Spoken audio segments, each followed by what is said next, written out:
मैं निहारिका स्वर्णिम आप लोगों को इस लेक्चर में मेल रिप्रोडक्टिव सिस्टम पढ़ा रही हूँ। मेल रिप्रोडक्टिव सिस्टम हम देखेंगे। इसमें मेल रिप्रोडक्टिव सिस्टम की जब हम लोग बात करते हैं तो यहाँ पे एक आप एनसीईआरटी का फिगर देख सकते हैं, जो एनसीईआरटी में दी हुई है इस फिगर को।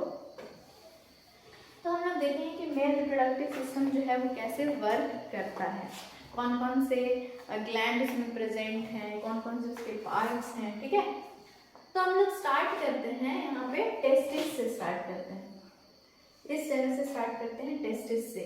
तो जो टेस्टिस है ये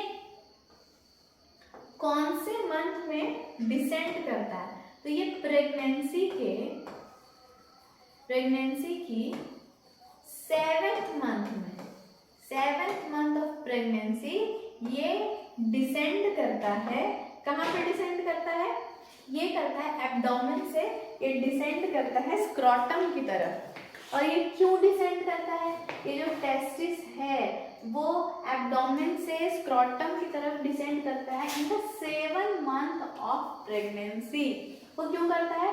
ताकि ये जो है वो टेम्परेचर मेंटेन कर सके स्पर्म फॉर्मेशन के लिए। तो वो बॉडी के टेम्परेचर से कितना कम होता है? 2 से 2.5 डिग्री सेल्सियस तक जो टेम्परेचर कम होता है उसके वजह से जो स्पर्म फॉर्मेशन है वो हो पाता है। अगर ये नहीं डिसेंड करेगा तो स्पर्म फॉर्मेशन जो है वो नहीं हो पाएगा। इसलिए ये जो स्क्रॉटम है वो बॉडी के बाहर प्रेजेंट होता है।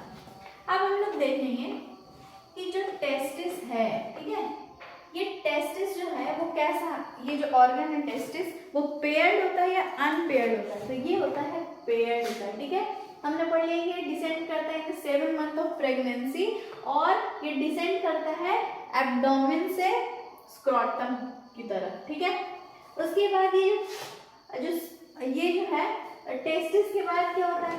टेस्टिस के बाद प्रेजेंट होता है एपिडिडाइमिस, यानी कि जो स्पर्म फॉर्मेशन हो रहा है टेस्टिस में तो ये सबसे पहले कहाँ जाता है? तो ये जाता है एपिडिडाइमिस में। ठीक है, एपिडिडाइमिस उसके बाद जाता है ये। एपिडिडाइमिस कैसा है? ये भी पेयर्ड है, टेस्टिस भी पेयर्ड है, एपिडिडाइमिस भी पेयर्ड है, वास डिफरेंस भी क्या होता है? पेयर्ड होता है।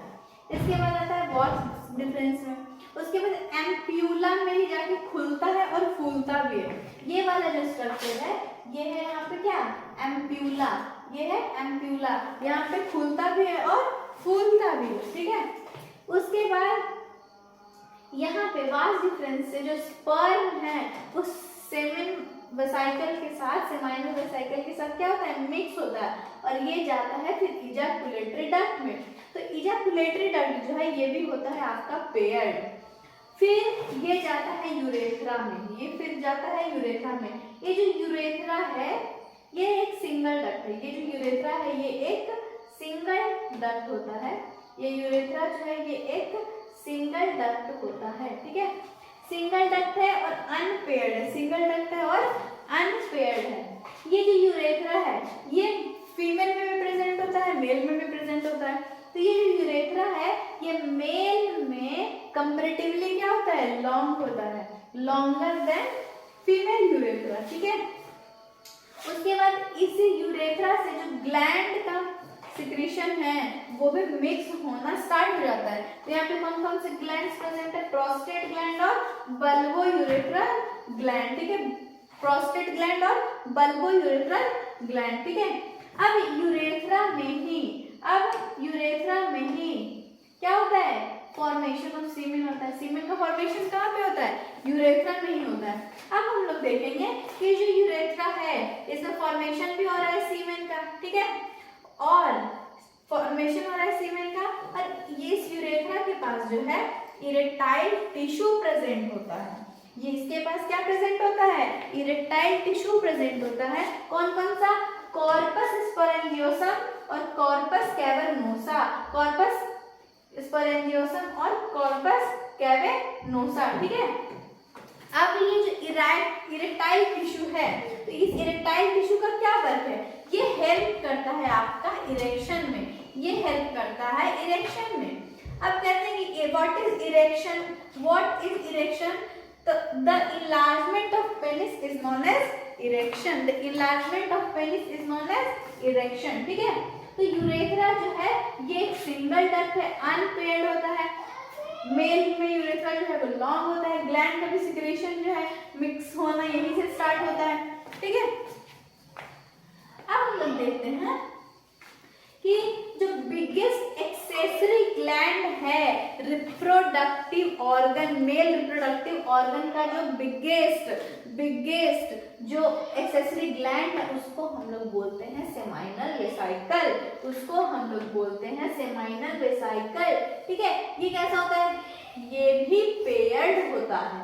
ये लार्जेस्ट है किसके अमंग? रिप्रोडक्टिव एक्सेसरी ग्लैंड के अमंग जो है वो लार्जर है। ये क्या करता है? ये जो एनर्जी के फॉर्म का जो सिक्रेशन करता है वो किस फॉर्म में करता है? तो फ्रुक्टोज के फॉर्म में करता है, साइट्रिक एसिड के फॉर्म में करता है और प्रोस्टाग्लैंडिन्स के फॉर्म में करता है, प्रोस्टाग्लैंडिन्स के फॉर्म में करता है।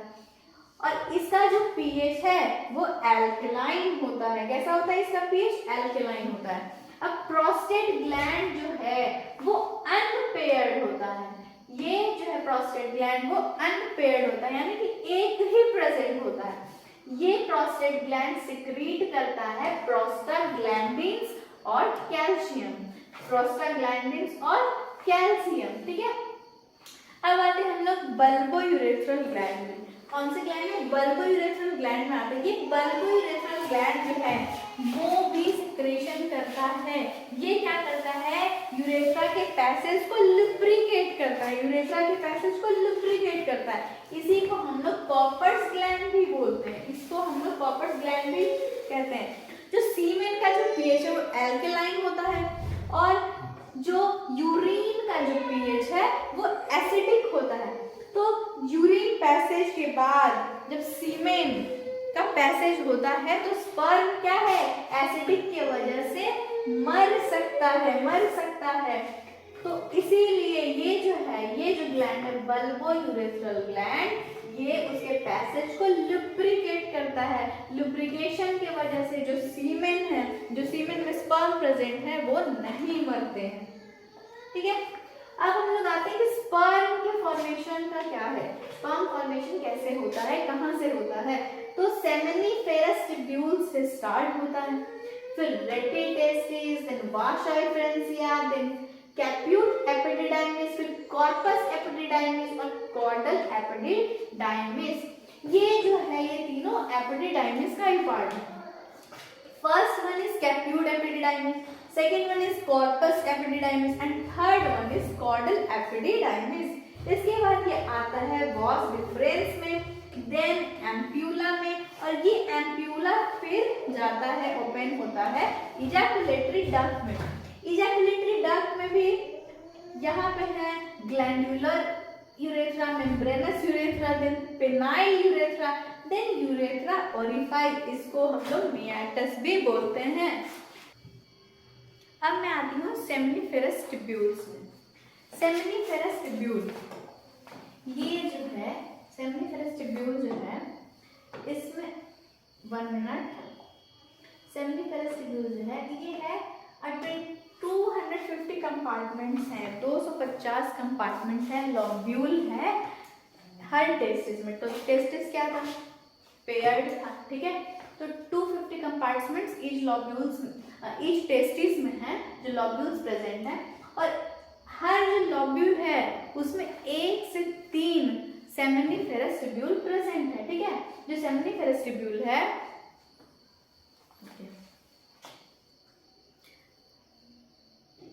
अब मैं आपको बताती हूँ सेमिनिफेरस ट्यूब्यूल्स के बारे में, ठीक है। सेमिनिफेरस ट्यूब्यूल जो है 250 कंपार्टमेंट प्रेजेंट है हर टेस्टिस में। टेस्टिस जो है वो पेयर्ड होता है, तो in each testis 250 compartments is present. और कंपार्टमेंट यानी कि लॉब्यूल, इसमें कितने सेमिनिफेरस ट्यूब्यूल प्रेजेंट है? 1 to 3 सेमिनिफेरस ट्यूब्यूल, ठीक है। जो 1s है ये हम सेमिनिफेरस ट्यूब्यूल्स को बोल सकते हैं, 1s और 2s, उसमें एक है सर्टोली सेल्स और दूसरा है FSH, फॉलिकल स्टिमुलेटिंग हार्मोन, ठीक है। अब सर्टोली सेल्स जो है ये क्या करते हैं? तो स्पर्मेटोजेनेसिस करते हैं, स्पर्म का फॉर्मेशन करते हैं। जेनेसिस का मतलब फॉर्मेशन, तो formation of sperm is known as spermatogenesis. ठीक है, तो सर्टोली सेल्स के बारे में जानेंगे कि सर्टोली सेल्स जो है इसको नर्स सेल्स भी बोलते हैं। ये क्या करता है, फॉर्मेशन करता है ब्लड बैरियर का। ठीक है, और इनहिबिट्स को भी फॉर्म करता है। इनहिबिट्स जो है वो हमेशा क्या करते हैं, किसको इनहिबिट करते हैं, तो एफएसएच को इनहिबिट करते हैं। ठीक है, तो सिक्रीट फैक्टर जो है वो है आपका ABP, androgen binding protein. Androgen binding protein ये एंड्रोजन बाइंडिंग प्रोटीन जो है वो क्या करता है, जैसे कि हमारे घर में कोई गेस्ट आता है तो उसको हम लोग बाहर से अंदर लाने का काम करते हैं, उसी तरह से एंड्रोजन बाइंडिंग प्रोटीन जो है वो बाहर से टेस्टोस्टेरोन को सेमिनिफेरस ट्यूब्यूल्स के अंदर लाने का काम करता है। ठीक है, अब एक और सीक्रेट फैक्टर है आपका anti Mullerian factor. Anti Mullerian factor, ये एंटी मुलेरियन फैक्टर जब तक प्रेजेंट रहेगा तब तक पुरुष में, मेल में ओविडक्ट और यूट्रस का फॉर्मेशन नहीं होगा। ओविडक्ट और यूट्रस हमेशा एब्सेंट होगा जब तक एंटी मुलेरियन फैक्टर सिक्रीट होता रहेगा। ठीक है, अब हम लोग आते हैं लेडिक सेल्स के बारे में पढ़ते हैं। अब हम लोग पढ़ते हैं लेडिक सेल्स के बारे में।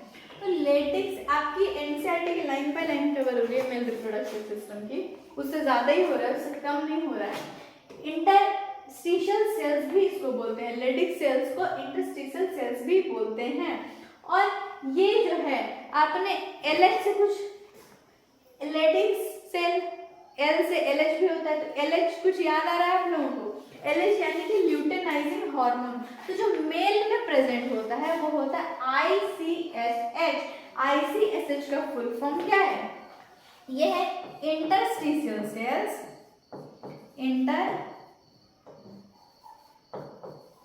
Interstitial cells of stimulating one second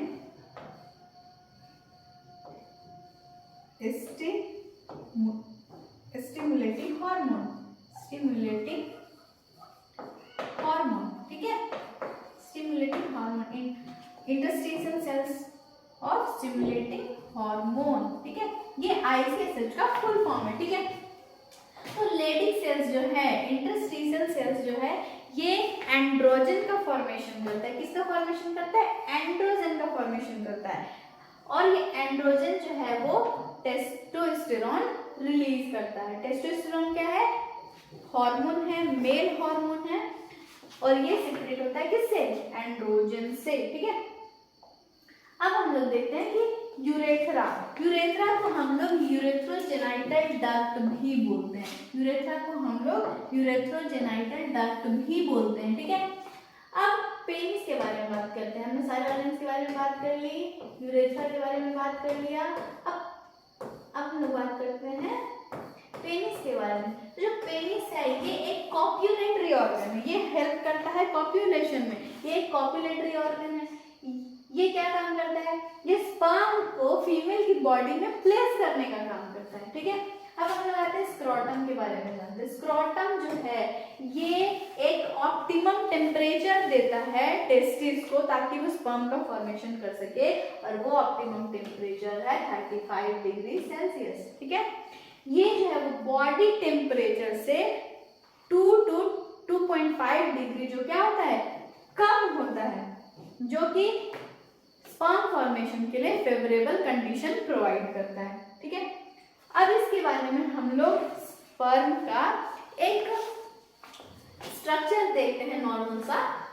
इसमें देखते हैं कि इसमें स्पर्म में 3 पार्ट्स हैं। पहला जो पार्ट है वो हेड कहलाता है। इसका जो दूसरा पार्ट है, ये जो पार्ट है ये कहलाता है आपका नेक, और ये जो पार्ट है वो कहलाता है टेल। ठीक है, तो इसमें जो लॉन्गेस्ट पार्ट है स्पर्म का उसको हम लोग बोलते हैं टेल। ठीक है, ये विप्लास मूवमेंट शो करता है। कैसा मूवमेंट, जैसे शादी में सब लोग नागिन डांस करते हैं ना, वैसे ही विप्लास मूवमेंट क्या करता है, ये शो करता है। ये बना होता है माइक्रोट्यूब्यूल से, उसका अरेंजमेंट है 9+2 अरेंजमेंट। ठीक है, फिर प्लाज्मा मेम्ब्रेन जो है वो लिपिड बाइलेयर होता है, ठीक है। एक्रोसोम के बारे में बात करें, इसमें क्या होता है, एक्रोसोम प्रेजेंट है। तो एक्रोसोम जो है वो मॉडिफाइड फॉर्म है किसका, गोल्गी एपरेटस का मॉडिफाइड फॉर्म है, ठीक है।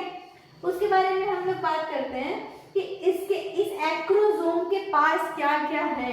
इस एक्रोसोम के पास फर्टिलाइजिंग एंजाइम्स प्रेजेंट है। तो जैसे कि डाइजेस्टिव एंजाइम्स क्या करते हैं, डाइजेशन में हेल्प करते हैं, उसी तरीके से फर्टिलाइजिंग एंजाइम जो है वो फर्टिलाइजेशन में क्या करेंगे, हेल्प करेंगे। फर्टिलाइजेशन में क्या करेंगे, हेल्प करेंगे, ठीक है। तो ये जो कौन कौन से एंजाइम्स है, तो एक्रोसिन प्रेजेंट होता है, हाइलुरोनिडेज प्रेजेंट होता है, कोरोना पेनिट्रेटिंग एंजाइम प्रेजेंट होता है और डिसइंटीग्रिन पेप्टाइड प्रेजेंट होता है। ये जो सारे हार्मोन्स हैं ये क्या करते हैं, फर्टिलाइजेशन में हेल्प करते हैं, ठीक है। अब हम लोग देखते हैं कि नेक में क्या क्या है, नेक का स्ट्रक्चर क्या है, क्या कह रहा है इसमें। तो नेक जो है इसके पास 2 टाइप्स ऑफ सेंट्रियोल्स प्रेजेंट होता है, इसके पास 2 टाइप्स ऑफ सेंट्रियोल्स प्रेजेंट होता है, ठीक है। ये इसके पास 2 टाइप्स ऑफ सेंट्रियोल, 1 सेकेंड, इसके पास 2 टाइप्स ऑफ सेंट्रियोल्स प्रेजेंट होता है। तो पहला जो है वो होता है आपका प्रॉक्सिमल और दूसरा होता है डिस्टल, ठीक है। तो ये फर्टिलाइजेशन के बाद, ये जो है फर्टिलाइजेशन के बाद जो फर्स्ट क्लीवेज होता है ये है प्रॉक्सिमल और जो सेकंड क्लीवेज है वो है आपका डिस्टल। इसमें क्या होता है, एक्सियल फिलामेंट होता है, ये हेल्प करता है किसके फॉर्मेशन में, ये हेल्प करता है टेल के फॉर्मेशन में, ठीक है। It helps in formation of tail. अब हम लोग आते हैं माइटोकॉन्ड्रिया के बारे में पढ़ते हैं कि स्पर्म में जो माइटोकॉन्ड्रिया प्रेजेंट है, एनसीईआरटी के डायग्राम हम देख लेंगे, ठीक है। माइटोकॉन्ड्रिया का जो डायग्राम है वो आप देख लेंगे, स्पर्म का जो डायग्राम है वो आप देख लेंगे, उसमें आपको पता चलेगा कि एक्रोसोम प्रेजेंट होता है, माइटोकॉन्ड्रिया प्रेजेंट होता है, ठीक है। तो माइटोकॉन्ड्रिया जो है इसको हम लोग बोलते हैं power house of the cell, ठीक है। नेबलकंड के बारे में आपने पढ़ा होगा, नेबलकंड के बारे में, ये जो है स्पाइरल अरेंजमेंट है किसका, माइटोकॉन्ड्रिया का, और ये एनर्जी के लिए क्या यूज करता है, तो फ्रुक्टोज यूज करता है, ठीक है। यहीं पे आपका पूरा का पूरा जो मेल रिप्रोडक्टिव सिस्टम है वो आपका फिनिश हो जाता है, ठीक है। तो हम लोग देखते हैं एक बार एट ए ग्लांस में कि आज हमने क्या क्या पढ़ा, ठीक है। तो पहले हमने देखा मेल रिप्रोडक्टिव सिस्टम में टेस्टिस के बारे में पढ़ा, एपिडिडाइमिस के बारे में पढ़ा, वास डिफरेंस के बारे में, ampulla, ejaculatory duct, urethra, glands के बारे में पढ़ा, स्पर्म के स्ट्रक्चर के बारे में देखा, ठीक है। सेमिनिफेरस ट्यूब्यूल्स के बारे में पढ़ा, सर्टोली सेल्स के बारे में पढ़ा। तो एक चीज इसमें देखेंगे कि नीट के पॉइंट ऑफ व्यू से यहाँ पे पूछते हैं कि कौन सा जो ऑर्गन वो पेयर्ड है, ऐसा क्वेश्चन होता है, ठीक है।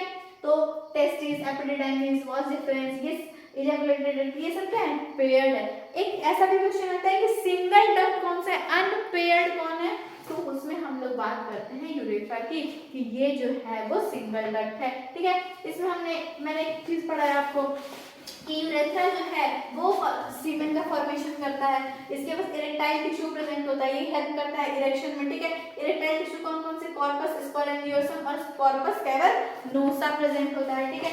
ग्लैंड का मिक्सिंग भी इसी में होता है, ग्लैंड सेक्रेशन का भी मिक्सिंग इसी में होता है, ठीक है। अब उसके बाद हमने पढ़ा कि सेमिनल वेसिकल्स जो है वो पेयर्ड होता है, ये रिप्रोडक्टिव एक्सेसरी ग्लैंड में सबसे बिगेस्ट होता है, ठीक है।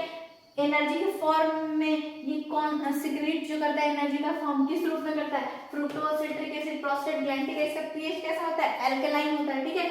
उसके बाद प्रोस्टेट ग्लैंड के बारे में हमने पढ़ा, बल्बोयूरेथ्रल ग्लैंड के बारे में पढ़ा, जिसको कॉपर्स ग्लैंड भी बोलते हैं। ये क्या करता है, तो ये यूरेथ्रल पैसेज को लुब्रिकेट करता है, क्यों, ताकि स्पर्म जो है वो मरे ना। उसके बाद स्पर्म फॉर्मेशन के बारे में पढ़े, कैसे कैसे होता है, ठीक है। उसके बाद हमने पूरा सेमिनिफेरस ट्यूब्यूल पढ़ लिया। उसके बाद हमने एबीपी पढ़ा, एंड्रोजन बाइंडिंग प्रोटीन के बारे में पढ़ा, एएमएफ एंटी मुलेरियन फैक्टर के बारे में पढ़ा, लेडिक सेल्स के बारे में पढ़ा, इंटरस्टिशियल सेल्स के बारे में पढ़ा।